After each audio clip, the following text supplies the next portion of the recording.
Hi friends, this is Venkatesh Devasani. Target TGPSC group 2లో భాగంగా most expected 500 current affairs ప్రశ్నలని గత కొన్ని వీడియోస్లో డిస్కస్ చేయడం జరిగింది. వాటికి కొనసాగింపుగానే మరికొన్ని ప్రశ్నలని ఈ యొక్క వీడియోలో డిస్కస్ చేద్దామండి. ఈరోజు డిస్కస్ చేయబోతున్న మొదటి ప్రశ్న ఓవరాల్గా 439వ ప్రశ్న చూడండి. అంతర్జాతీయ సౌర కూటమిలో ఇటీవల 104వ దేశంగా ఏ దేశం చేరిందని అడుగుతున్నారండి. అర్మేనియా అనేటువంటి దేశం ఇటీవల ఐఎస్ఏ అంటే ఇంటర్నేషనల్ సోలార్ అలయన్స్లో నూతనంగా సభ్యత్వాన్ని తీసుకోవడం జరిగింది. ఈ యొక్క అంతర్జాతీయ సౌర కూటమిని భారత ప్రభుత్వం ఏర్పాటు చేయడం జరిగింది. దీని యొక్క ప్రధాన కేంద్రం వచ్చేసి హర్యానాలో ఉన్నటువంటి గురుగ్రామ్ అని గుర్తుంచుకోండి. ఇక 440వ ప్రశ్న, తెలంగాణ రాష్ట్రంలో తొలి ప్రభుత్వ ఇంజనీరింగ్ కళాశాలను ఇక్కడ ఏర్పాటు కాబోతుంది అంటే మాత్రం కోస్గి అనేటువంటి ప్రాంతంలో తెలంగాణ రాష్ట్రంలోనే తొలి ప్రభుత్వ ఇంజనీరింగ్ కళాశాల అండి. గతంలో ఉన్నటువంటి ఇంజనీరింగ్ కళాశాలలన్నీ కూడా ప్రైవేట్ పరమైనవి అయితే తొలిసారిగా ప్రభుత్వ పరమైనటువంటి ఇంజనీరింగ్ కళాశాలను కోస్గి అనేటువంటి ప్రాంతంలో ఏర్పాటు చేయబోతున్నారు. ఇక 441వ ప్రశ్న, ఇటీవల నియమించినటువంటి 23వ లా కమిషన్ యొక్క కాల పరిమితి లేదా పదవీ కాలం అనేది ఎప్పటి వరకు ఉంటుందని అడుగుతున్నారండి. చాలా ఇంపార్టెంట్ అండి. దీని యొక్క పదవీ కాలం వచ్చేసి 3 సంవత్సరాలు ఉంటుంది. అంటే 2024 సెప్టెంబర్ 1వ తేదీ నుంచి 2027 ఆగస్టు 31 వరకు కూడా ఈ యొక్క 23వ లా కమిషన్ అనేది తన యొక్క విధులను అయితే నిర్వర్తించబోతుంది. కాబట్టి ఆ యొక్క కాల పరిమితిని గుర్తుంచుకోండి. చాలా ఇంపార్టెంట్ అండి. 2024 సెప్టెంబర్ 1 టు 2027 ఆగస్టు 31 ఓవరాల్గా 3 ఇయర్స్ అని గుర్తుంచుకోండి. అయితే మొదటి లా కమిషన్కి చైర్మన్గా అంటే స్వతంత్రం వచ్చిన తర్వాత మొదటి లా కమిషన్కి చైర్మన్గా ఎంసీ సెతల్వాడ్ ఉండేదండి. అదే మనకు బ్రిటిష్ వారి కాలంలో లా కమిషన్ చైర్మన్గా లార్డ్ మెకాలే అనేటువంటిది ఉండేదని మనం గతంలో చదువుకున్నాం. అయితే స్వతంత్రం వచ్చిన తర్వాత తొలి లా కమిషన్ చైర్మన్గా ఎంసీ సెతల్వాడ్, రెండవ లా కమిషన్ చైర్మన్గా టిఎల్వి అయ్యర్ వెంకట్రామన్, అదేవిధంగా చివరగా అంటే 21వ లా కమిషన్ చైర్మన్గా బల్బీర్ సింగ్ చౌహాన్, 22వ లా కమిషన్ చైర్మన్గా రితురాజ్ అవస్థి గారు ఉండడం జరిగిందని గుర్తుంచుకోండి. ఇక 442వ ప్రశ్న, 2024 సంవత్సరంలో ప్రదానం చేసినటువంటి జాతీయ ఉపాధ్యాయ అవార్డులకి ఎంపికైనటువంటి తెలంగాణ ఉపాధ్యాయులు ఎవరు అని అడుగుతున్నారండి. చాలా ఇంపార్టెంట్.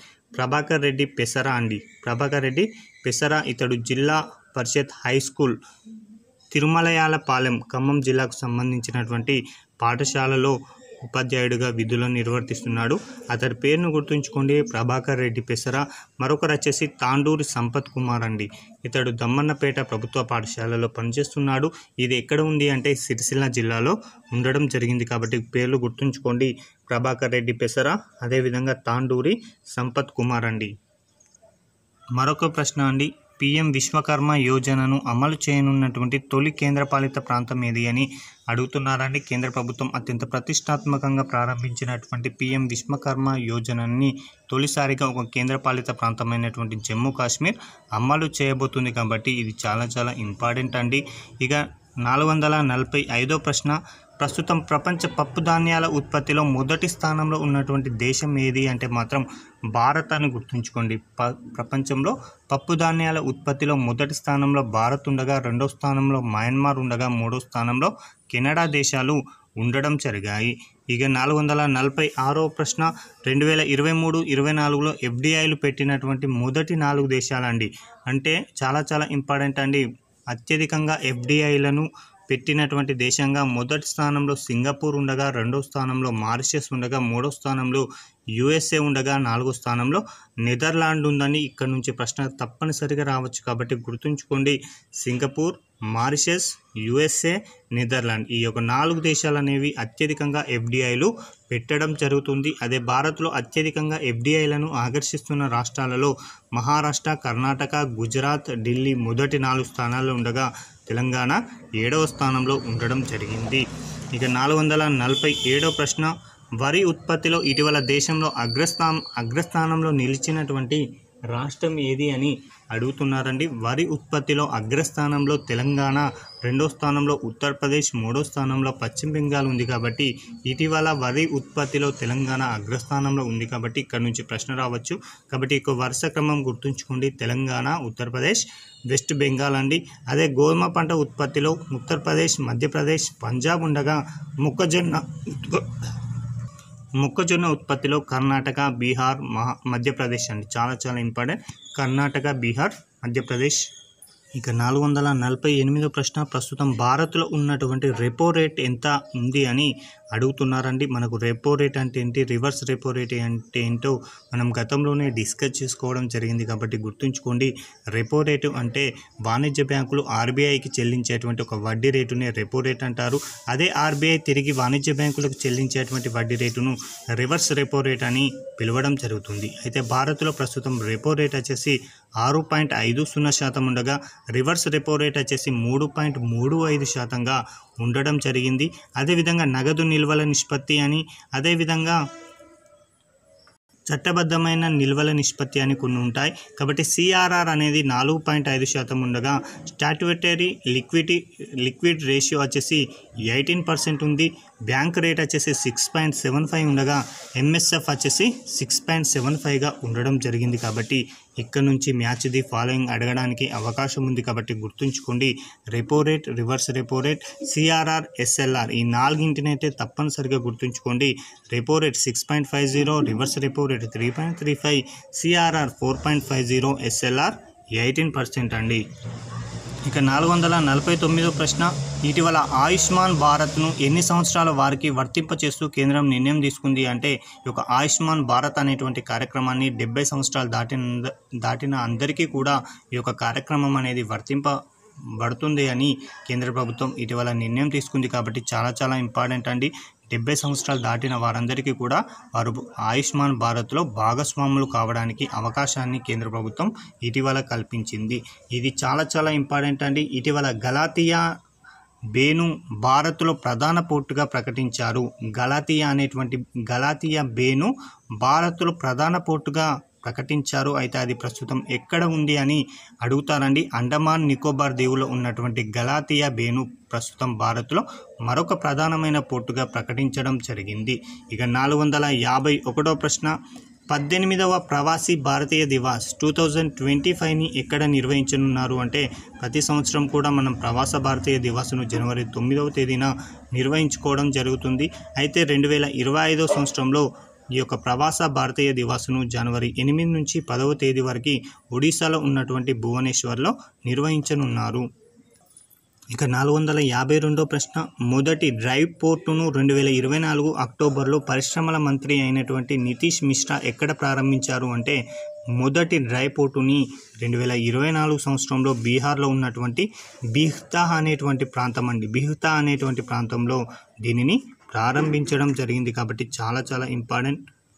ఇక 453వ ప్రశ్న, ఇటీవల ఒక ఐకానిక్ హస్తకళ గార్చోలాను కేంద్ర ప్రభుత్వం జిఐ ట్యాగు అందించడం జరిగింది. అయితే ఇది ఏ రాష్ట్రానికి చెందిందని అడుగుతున్నారండి. ఇటీవల గార్చోలా అనేటువంటి దానిని కేంద్రం జిఐ ట్యాగుగా గుర్తింపు అందించడం జరిగింది. ఇది ఏ రాష్ట్రానికి సంబంధించిందంటే అస్సాం రాష్ట్రం అని గుర్తుంచుకుంటే సరిపోతుంది. ఇక 454వ ప్రశ్న, డాంగ్పేక్ 26 క్షిపణిని ఇటీవల ఏ దేశం అభివృద్ధి చేసిందని అడుగుతున్నారండి. డాంగ్పేక్ 26 క్షిపణిని చైనా దేశం అభివృద్ధి చేయడం జరిగింది. ఇక 455వ ప్రశ్న, ఎయిర్పోర్ట్ అథారిటీ ఆఫ్ ఇండియా చైర్మన్గా ఇటీవల ఎవరు బాధ్యతలను చేపట్టినారో అని అడుగుతున్నారండి. ఎయిర్పోర్ట్ అథారిటీ ఆఫ్ ఇండియా యొక్క నూతన చైర్మన్గా విపిన్ కుమార్ అనేటువంటి వ్యక్తి బాధ్యతలను చేపట్టడం జరిగింది.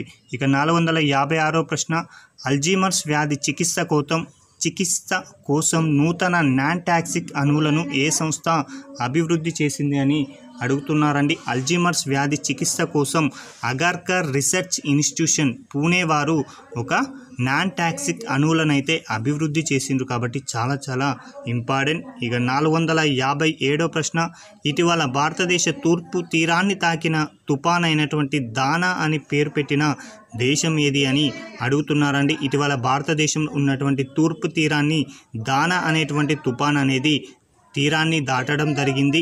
అయితే దీనికి పేరు పెట్టినటువంటి దేశం వచ్చేసి ఖతార్ అండి. చాలా ఇంపార్టెంట్ అండి. దానా అనేటువంటి తుఫానుకు ఇటీవల నామకరణం చేసిన దేశం ఏది అని అడుగుతాడు, కాబట్టి ఖతార్ అని గుర్తుంచుకుంటే సరిపోతుంది.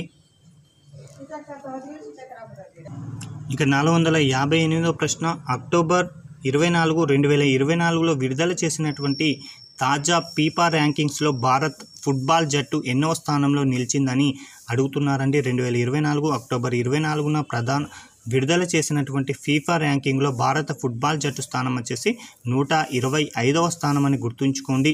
ఇక 459వ ప్రశ్న అండి, స్వచ్ఛ వాయు సర్వేక్షణ్ 2024 అవార్డులలో 3 లక్షల కన్నా తక్కువ జనాభా నగరాలలో జాతీయ స్థాయిలో రెండవ స్థానంలో నిలిచినటువంటి తెలంగాణ జిల్లా ఏది అని అడుగుతున్నారండి. నల్గొండ జిల్లా అని గుర్తుంచుకోండి.